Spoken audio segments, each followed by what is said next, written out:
Have you watched Game of Thrones? Because that was the first English series of my life, and everything about the series, like dragons, politics, betrayal, and relatives who should not marry each other, was very much fascinating to me. And now there is another new series called A Knight of the Seven Kingdom, which I am very much excited to share with you.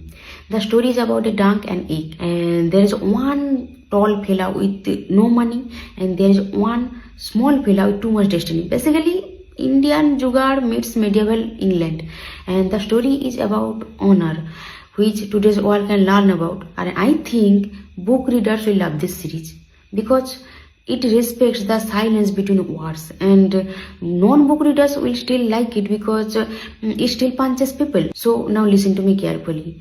Go watch this series, and I know when a story is intelligent and needs attention. So now excuse me, my shift is over. The realm can wait.